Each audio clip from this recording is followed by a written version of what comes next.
오늘 2020년 종료주일을 맞습니다. 함께 예배는 여러분에게 하늘의 은혜와 평강이 함께 하시기를 주의 이름으로 축복합니다. 지금 세계로 확산되는 코로나19 상황을 보면 벌써 100만 명이 넘는 확진자가 나오고 사망자가 5만 명을 넘어서는 그러한 정말 안타까운 상황이 되어 있습니다. 이런 상황 속에서 우리 대한민국이 그래도 한때 신천지 때문에 급격하게 확진자가 늘긴 했지만 그래도 지금 상황에서는 세계 많은 선진 국가들이 오히려 대한민국을 배워야 한다고, 대한민국에서 좋은 모델로 삼자고 이렇게 얘기하는 상황을 보면 우리나라가 많이 안정되었고 지금 이제 외국에서 유입되는 것만 제대로 방어한다면 그래도 염려하지 않아도 되는구나 하는 그런 안정된 마음이 없잖아 있습니다. 그러나 그럼에도 우리나라도 벌써 확진자가 10,000명이 넘어서는 상황에서 일동에도 확진자가 나왔고 포천에도 벌써 서너 분 이렇게 확진자가 발생하면서 포천의 분위기가 좀 많이 어려운 것이 사실입니다.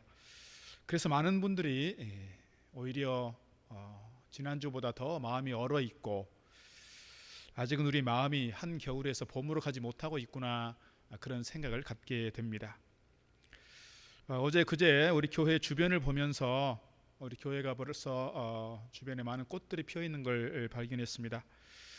이 꽃들을 보면서 그래도 하나님께서 우리와 함께 하시고 이 꽃들을 통해서 이제 그만 마음이 좀 봄처럼 좀 피어나면 좋겠다, 좀 풀리면 좋겠다, 그런 하나님 마음이 아닐까 그런 생각을 좀 가졌습니다. 우리 교회 주변에 있는 꽃 사진들을 몇 가지 보도록 하겠습니다.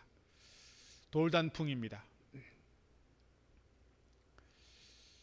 작은 꽃들이지만 그래도 이렇게 사진을 좀 찍어봤습니다. 개나리가 피어 있고요.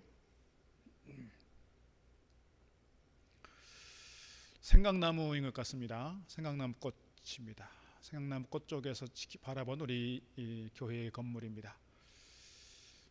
벌써 교회 나오지 못한 지 한 달이 지났는데 이런 사진들을 보면서라도 우리 교회 주변이 이렇게 달라지고 있구나, 이렇게 봄이 왔구나, 꽃이 피었구나, 따뜻한 마음으로 좀 볼 수 있으면 좋겠습니다.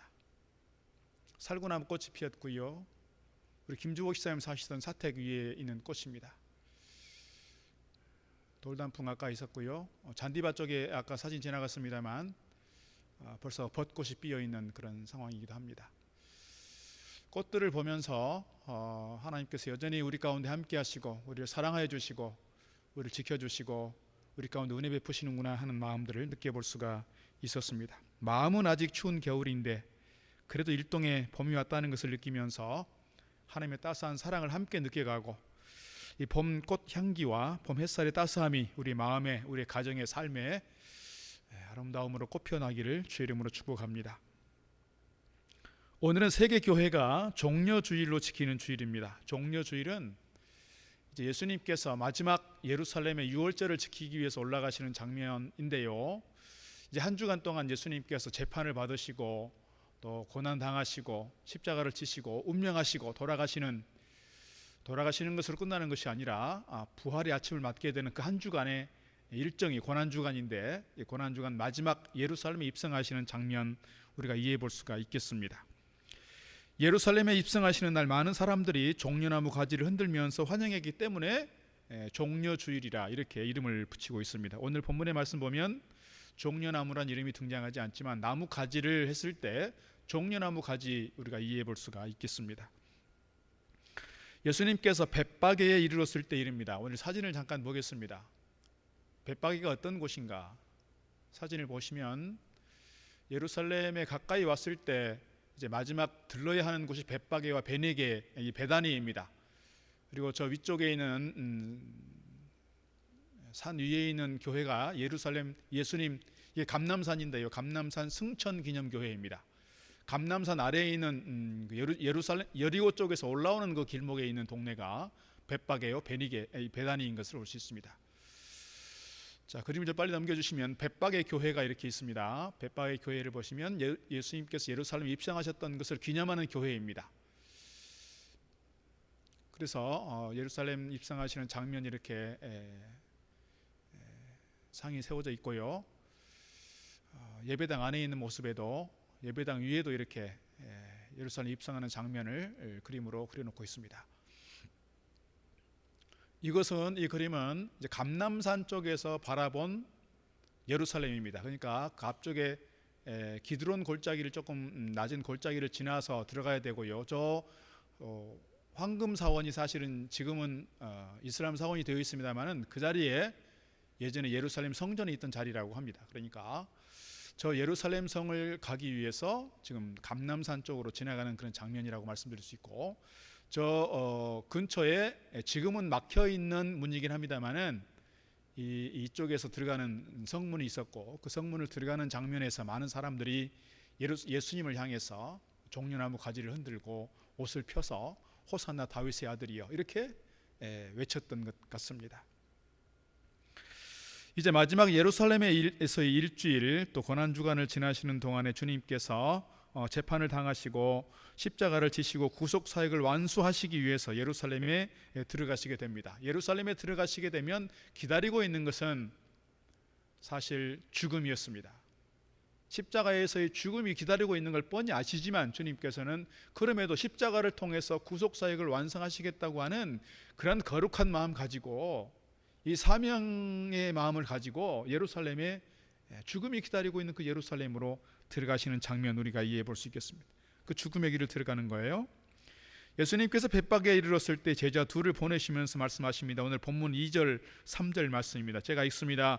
이러므로 너희는 맞은편 마을로 가라. 그리하면 곧 메인 나귀와 나귀 새끼가 함께 있는 것을 보리니 풀어 내게로 끌고 오라. 만일 누가 무슨 말을 하거든 주가 쓰시겠다 하라. 그리하면 즉시 보내리라. 그래서 주님 말씀하신 대로 제자들이 그곳에 가서 나귀 새끼를 끌고 와서 주님은 예루살렘에 입성하실 때 나귀 새끼를 타고 입성하시게 됩니다. 오늘 본문의 말씀을 통해서 우리가 몇 가지 우리에게 주신 메시지 함께 들으려고 합니다. 메시지에 경청해 주시기를 부탁드리겠습니다. 먼저 주님께서 나귀 새끼를 타고 입성하셔야 했던 이유는 뭘까? 왜 꼭 나귀 새끼를 타야 했을까? 우리가 좀 이 부분에 대해서 우리가 함께 생각해 볼 필요가 있습니다. 우리가 신앙적으로 고백할 때 주님을 우리가 왕 중의 왕이라, 만왕의 왕이라고 이렇게 찬양하고 그렇게 고백하고 그렇게 기도합니다. 그런데 주님께서는 왕의 신분을 가지신 분이시지만 주님께서도 친히 왕이라고 말씀하셨기도 했지만 왕들이 주로 이렇게 성을 입성하게 될 때는 말을 타든지 병거를 타든지 마차를 타든지 하는 것인데 예수님께서 왜 하필 나귀 새끼를 타셨을까? 그 이유에 대해서 우리가 함께 찾아보려고 하는 것입니다. 우리에게 주는 의미가 있기 때문에 그렇습니다. 첫째로 그 의미는 예언의 성취를 위해서인 것입니다. 예언의 성취를 위해서 주님께서 나귀 새끼를 타셨습니다. 오늘 본문 5절 말씀 보게 되면 스가랴 9장 6절의 말씀을 인용하시면서 주님께서 나귀 새끼를 타고 입성하시는 것은 구약의 예언을 성취한 구약의 선지자들의 말들을 성취하기 위한 것이라고 말씀하고 있습니다. 오늘 본문 4절 5절에서 이렇게 말씀합니다. 이는 선지자를 통하여 하신 말씀을 이루려 하심이라. 일러스되 시온 딸에게 이르기를 네 왕이 네게 임하나니 그는 겸손하여 나귀 곧 멍에 매는 짐승의 새끼를 탔도다 하라 하였느니라. 그렇습니다. 이 5절 말씀은 스가랴 9장 6절의 말씀을 그대로 인용하고 있는 말씀입니다. 스가랴 9장 6절 다시 한번 읽어드리면 시온의 딸에게 이르기를 너의 왕이 네게 임하나니 그는 겸손하여 나귀 곧 멍에 매는 짐승의 새끼를 탔도다 하라 그랬습니다. 예수님께서 나귀 새끼를 타고 예루살렘에 입성하신 것은 돈이 없어서 또는 예수님 스스로가 어떤 생각 때문에 또 어떻게 보면 다른 이유 때문에 우리가 얘기해 볼 수 있지만 이해해 볼 수 있지만 가장 첫 번째 이유는 구약에서 스가랴 선지자를 통해 주신 말씀을 예언을 성취하고자 하는 그런 주님의 마음이 있다라고 하는 것입니다. 예루살렘에 입성하시는 나귀 타고 가시는 주님의 모습은 우연히 이루어진 것이 아니라 예언의 성취라고 하는 맥락에서, 그래서 이 예언 성취를 통해서 백성들로 하여금 주님이 참 메시아인 것을 백성들에게 선포하고자 하시는 주님의 모습을 우리가 이해해 볼 수가 있을 것입니다. 두 번째 이유가 있습니다. 그것은 주님의 겸손함과 낮아지심을 보여주시는 것입니다. 나귀 새끼를 타시는 중요한 이유 가운데 하나는 나귀가 가지고 있는 상징성인데 그조차도 나귀 새끼라는 거예요. 나귀 새끼. 그래서 오늘 5절 말씀 보면 그는 겸손하여 나귀 곧 짐승 매는 이 멍에 매는 짐승의 새끼를 탔다고 이렇게 말씀하고 있습니다. 주님께서 하필 나귀를 타신 이유가 나귀가 가지고 있는 상징성이 있는 것인데 그 상징성은 곧 겸손이라는 겁니다. 겸손. 우리가 양에 대해서도 얘기를 많이 합니다만은 양을 타고 들어갈 수는 없는 거니까요. 양처럼 나귀도 되게 순진하다는 거예요. 순수하다는 거예요. 되게 겸손해서 누가 이 나귀를 끌고 가도 잘 따라가는 거예요. 어른들이, 연세 많으신 어르신들이 또는 어린 아이들이 또는 남자가 아니라 여인들이 이렇게 끌고 가도 잘 끌려가고요. 무슨 짐을 실어도 그것을 잘 버텨내고 감당해내는 짐승이 나귀라는 것입니다. 나귀. 그래서 예수님은 왕이신데 누구나 가까이 할 수 있는, 누구나 은혜를 받을 수 있는 왕으로서의 주님, 우리가 그렇게 이해해 볼 수가 있다는 거예요. 주님께서는 어떤 높은 사람들, 권력을 가진 사람들, 뭔가를 가진 사람들하고 가까이 있는 것이 아니라 주님은 늘 그의 사역 가운데 보면 낮은 사람들, 어린아이들, 여인들, 환자들, 사람들로부터 손가락질 당하면서 죄인이라고 취급받는 그 사람들과 함께 했던 주님을 생각하면 별로 자랑할 것 없는 우리와 함께 하시는 주님, 나를 지켜주시는 주님, 나의 손 잡아주시는 주님을 우리가 생각해 볼 수 있고 우리가 느껴볼 수 있다 하는 사실입니다. 하나님께서 하나님의 사람들을 택하시고 사역을 맡기실 때 교만한 사람들이 아니라 겸손한 자들을 통하여 일하신다 하는 것입니다. 주님께서 제자들을 뽑으실 때도 사실은 그렇게 뽑았습니다. 겸손한 자들을 뽑았습니다. 제자 중에 유다가 있습니다. 사실 유다는 교만한 마음 때문에 버려진 게 아닌가, 버림받은 게 아닌가 싶습니다. 이스라엘의 통일 왕국 첫 번째 왕이었던 사울 왕도 처음에는 겸손한 왕이었습니다. 겸손함이 있었습니다. 그러나 그의 마음이 높아지고 교만해져서 자기 마음대로 하나님께 제사하려고 했습니다. 하나님의 사람의 말을 무시했습니다. 핑계만 대려고 했습니다. 그래서 하나님께서는 그를 버리시기로 작정하셨다 그랬습니다. 교회에서 일꾼들도 교만한 자들이 아니라 겸손한 자들이 필요하다는 거예요. 교회에서 섬기는 사람들에게 있어서 교만한 모습들이 아니라 겸손한 모습을 요구한다 말씀드릴 수 있습니다. 겸손한 자들이 직분을 맡아야 겸손하게 하나님 말씀을 따르게 되고 겸손하게 무릎을 꿇어 기도할 수 있게 되고 자기 주장을 내세우는 것이 아니라 겸손하게 하나님 말씀과 사람들의 말에 귀를 기울일 수 있는 그런 사람들이 된다는 점에서 하나님께서는 겸손한 자로 신실하게 충성되이 하나님을 섬기는 자들을 사랑하시고 저들의 섬김을 통해서 하나님께서 영광 받으신다 하는 말씀을 우리가 기억하면 좋겠습니다. 주님의 나귀 새끼를 타고 예루살렘에 입성하신 중요한 이유는 겸손이셨습니다. 세 번째 이유가 있습니다. 그것은 우리의 죄의 멍에를 매기 위해서입니다. 오늘 5절 말씀 다시 보면 나귀는 멍에를 매는 짐승이라 그랬습니다. 사실 나귀는 본래 사람이 타기도 하고 짐을 싣기도 하고 멍에를 메고 쟁기로 밭을 갈거나 또는 수레, 우리가 보통 말하는 구르마를 끌기도 한다 하는 거예요. 우리 사진을 몇 장 보면 그렇습니다. 멍에가 뭔가를 보면 이거는 지금 나귀가 이렇게 짐을 잔뜩 싣고 가는 나귀예요. 이 멍에가, 이 황소가 이렇게 구르마를 끌고 갈 때 어깨 위에 메고 있는 이것이 멍에입니다. 멍에. 또 넘겨 보시면 이렇게 나귀도 이렇게 멍에를 메고 수레를 끌기도 하고 이렇게 밭을 가기도 한다는 거예요. 이렇게 어미 나귀하고 새끼 나귀를 같이 묶어서 어미 나귀가 구르마를 끌고 갈 때 새끼 나귀는 그 옆에서 배우는 거예요. 이렇게 같이 묶여서 어미 나귀로부터 이렇게 배워가는 것입니다. 이렇게 아직은 오늘 본문에 나온 나귀 새끼라고 하는 것은 아직도 훈련받지 못한 또는 정말 이렇게 멍에를 아직 메어보지 못한 또는 자기 등 위에 뭔가 사람을 태우거나 큰 짐을 실어보지 못한 그런 새끼 나귀라는 거예요. 새끼 나귀. 근데 주님께서 왜 이것을 새끼 나귀를 타셨을까 생각하면 주님께서 이 멍에를 대신 지시고자 함이었다, 이렇게 우리가 이해해 볼 수 있다는 거예요. 주님께서 마태복음 11장에서 이렇게 말씀하고 있습니다. 마태복음 11장 28절 30절 수고하고 무거운 짐진 자들아 다 내게로 오라. 내가 너희를 쉬게 하리라. 나는 마음이 온유하고 겸손하니 나의 멍에를 메고 내게 배우라. 그리하면 너희 마음이 쉼을 얻으리니 이는 내 멍에는 쉽고 내 짐은 가벼움이라 하시니라 했습니다. 우리의 무거운 죄의 짐을, 우리 인생의 짐을 대신 지시고 가신 주님, 우리가 이 나귀 새끼를 타고 가시는 주님의 모습 속에서 우리가 이해해 볼 수 있다는 것입니다.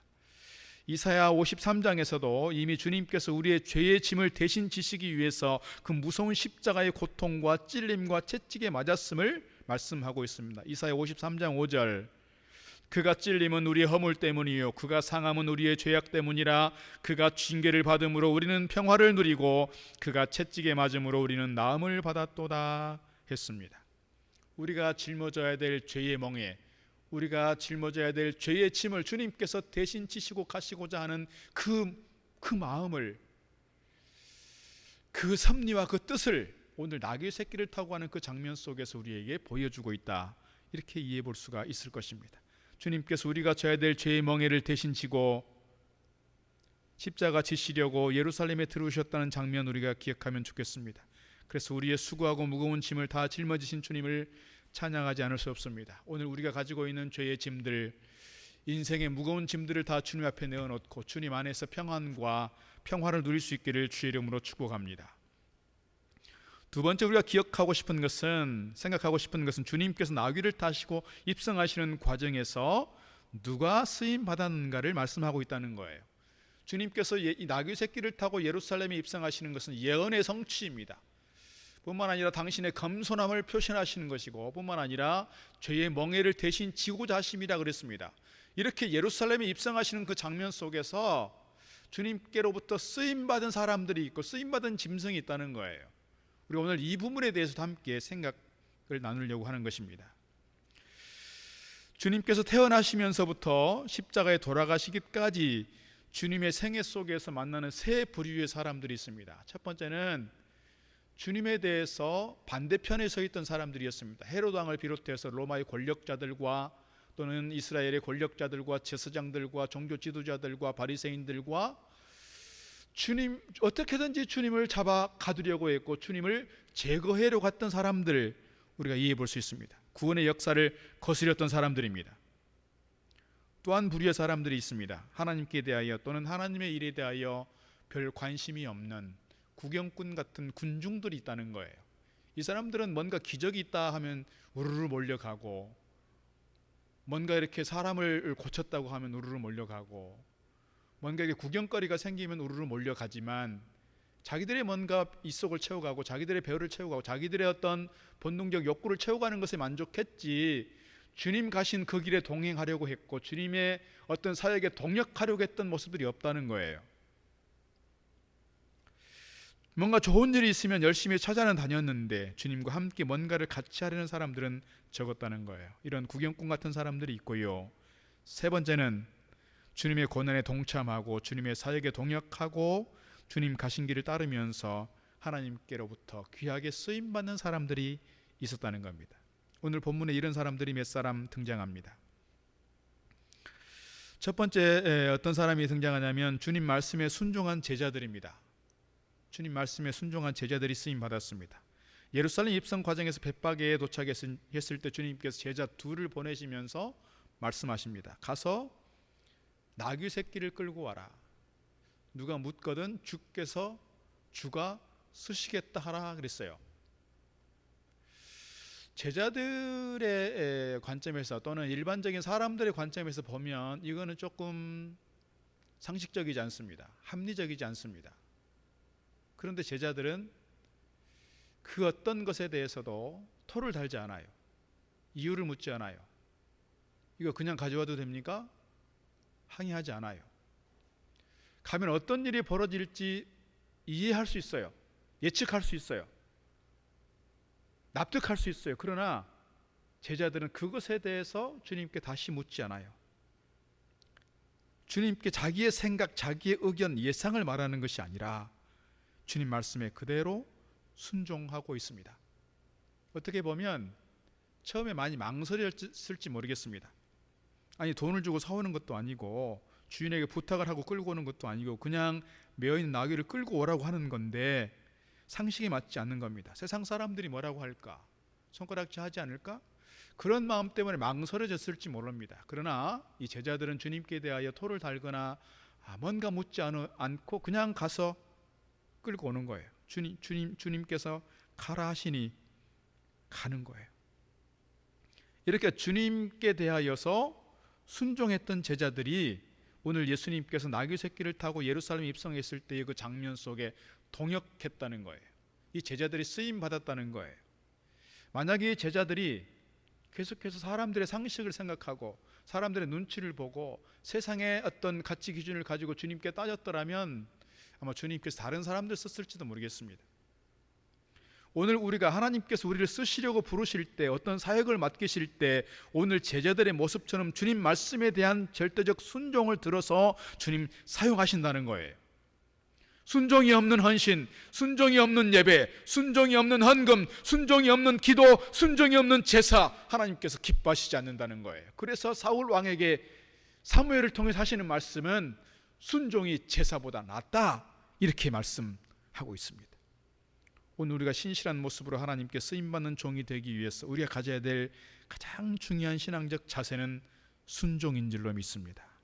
이해가 잘 안 되어도, 나에게 유익이 되지 않아도, 나에게 손해가 나는 것 같고 나에게 희생을 요구한다 할 때에도 내가 이것이 하나님의 말씀이고 하나님의 뜻이고 하나님께서 가라 하시는 길이라면 우리가 기꺼이 갈 수 있는, 하나님 말씀 앞에 절대적으로 순종함으로써 나를 통하여, 오늘 우리를 통하여 하나님 기뻐하시고 하나님의 일들은 이루어 가시는 줄로 믿습니다. 순종할 때 하나님 역사하시고 순종할 때 하나님께서 우리에게 복 내려 주시는 줄로 믿습니다. 주님 말씀에 대하여 전적인 순종을 통하여 귀하게 쓰임받고 우리의 삶에 하나님의 은혜와 복을 누리는 저와 여러분 다 되기를 주의 이름으로 축복합니다.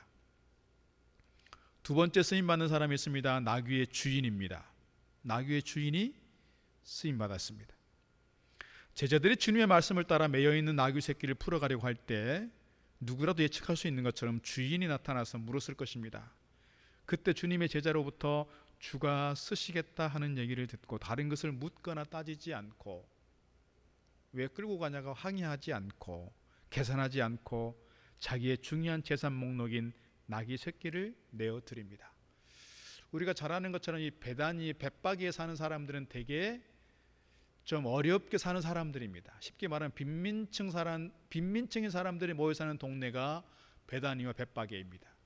그런 점에서 오늘 이 나귀 새끼는 잘 키워서 비싼 값에 팔아야 되는 그런 주인일지 모르겠습니다.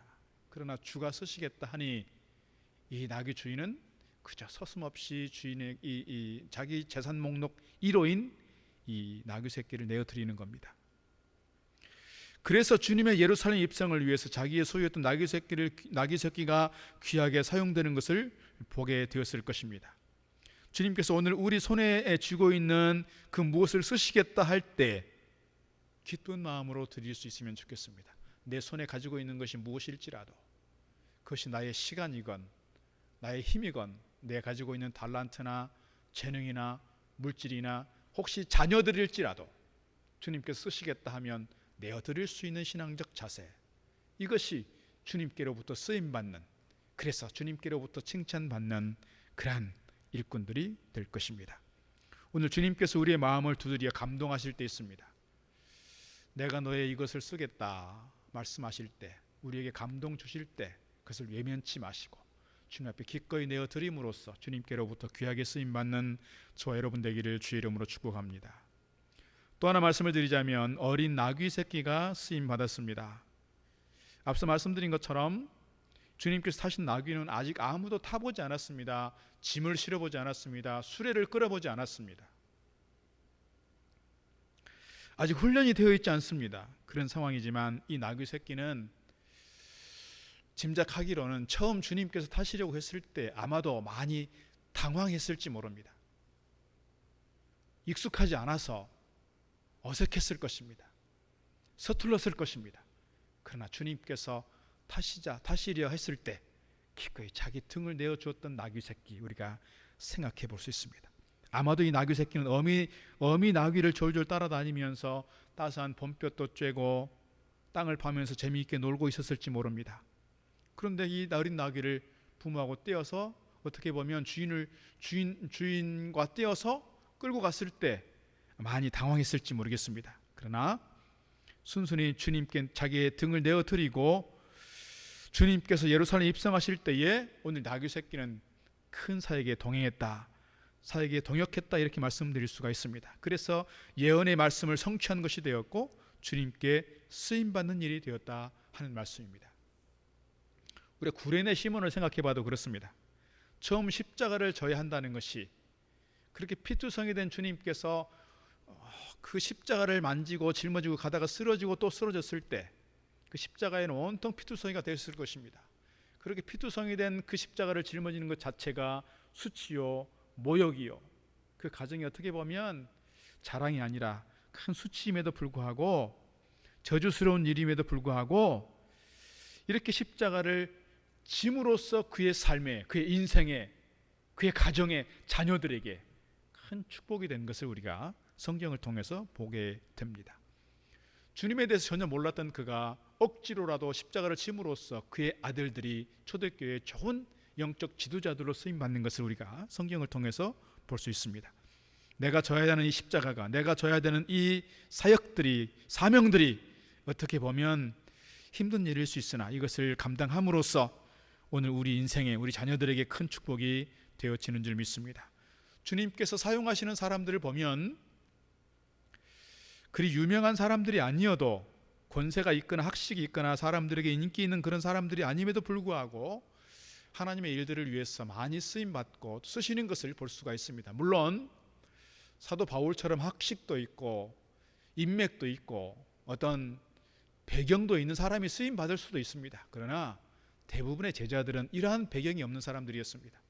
또 기독교 역사에 많은 사람들을 보게 되면, 성경에 많은 사람들을 보게 되면, 사사들이나 선지자들 많은 사람들을 보게 되면 왕족 출신도 물론 없잖아 있습니다. 그러나 대개 서민들이 많았고 대개 낮은 계층의 사람들이 많았습니다.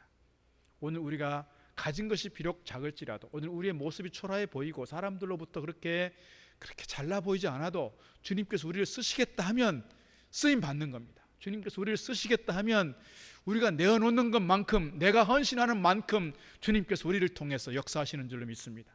오늘 나귀 새끼가 주님께로부터 쓰임 받음으로써 예언의 성취를 이루었고 예루살렘의 입성을 아름답게 이루어갔던 것처럼 오늘 우리가 주님 앞에 내 모든 것들을 내어 드림으로써 주님께로부터 귀하게 쓰임 받는 저와 여러분 되기를 주의 이름으로 축복합니다.